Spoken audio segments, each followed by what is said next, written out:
In the summertime, I find myself craving these really gorgeous, nourishing bowls of essentially goodness.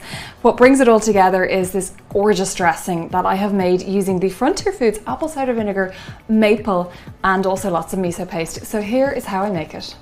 So to make the dressing, I'm actually just combining all of my ingredients together. The key thing here is season it to taste. You might like it a little bit more salty, maybe you want to add a bit more heat. Taste it as you go and definitely personalize it.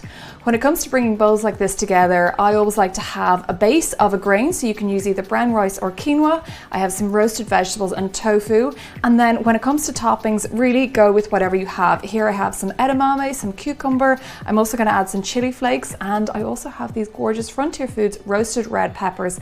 The great thing about these is that they can be served hot or cold, and they're perfect for a busy lunch on the go.